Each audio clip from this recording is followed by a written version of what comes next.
What is going on, Bucs fans, NCFP fans? Evan Wanish here, back at you with yet another video talking about the Tampa Bay Buccaneers.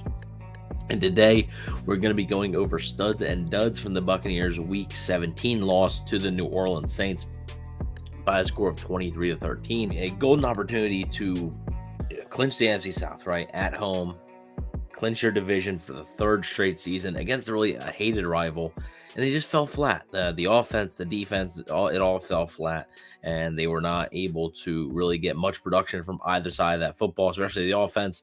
The offense really struggled until later in the game, and by that point, it was already too late. So the Bucs just could not get anything going, and now they're sitting at 8-8 with a chance to clinch the NFC South next week against Carolina. So we'll see if they can.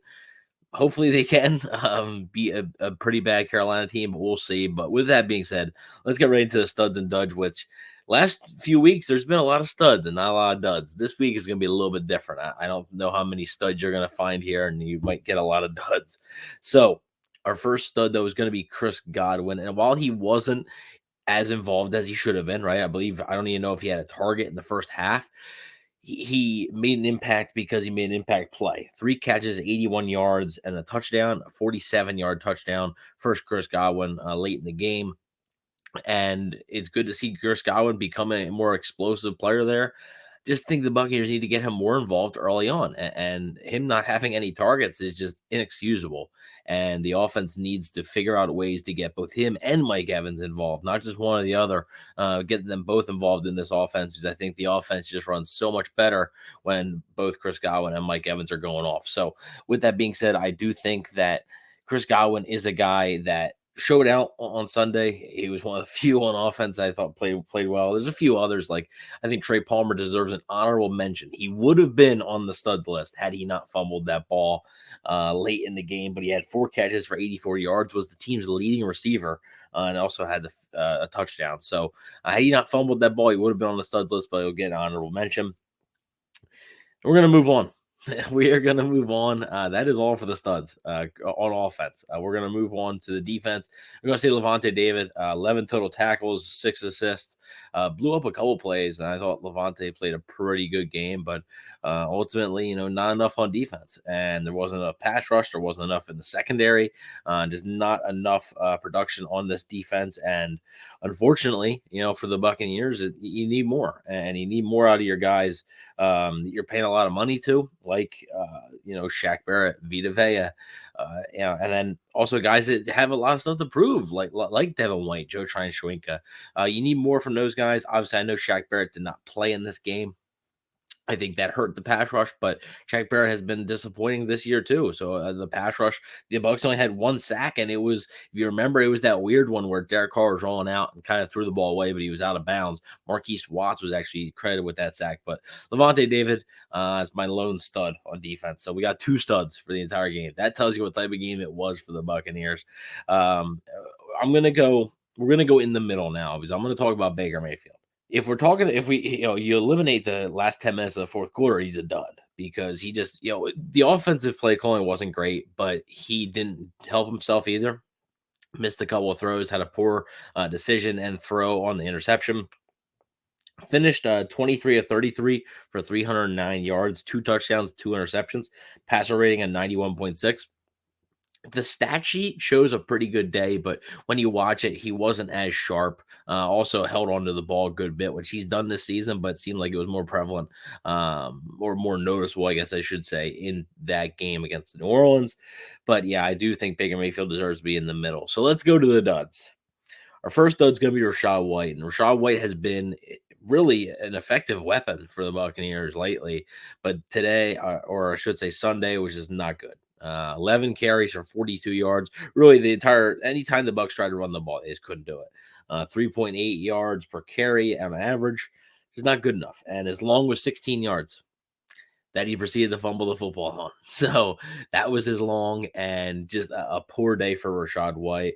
Only had 4 catches for 24 yards in the passing game as well. So, like I said, just a bad day for Rachaad White there, and hopefully he can bounce back, because he's been a really good player for this offense. And part of the reason this offense has been as good as it's been lately is because I think the ways they're getting Rachaad White involved and the way they're able to run the ball effectively, that's a big reason why.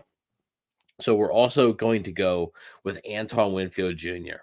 I know it's a shocker. It's a shocker, but he's a dud for this week. Anytime you get beat for a touchdown by Taysom Hill, you got to be on the dud list. I'm sorry, you just have to be. And it wasn't all his fault. Like, look, there was a bunch of players that you can name, but I do think that he was a dud. It was not his best game. Probably his worst game of the season.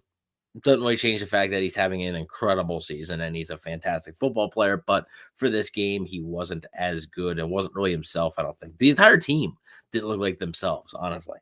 And then our final dud, which because I don't want to harp on the team too much. Okay. I don't want to be too, you could put many more people on this duds list. And I want you guys to share who your duds are.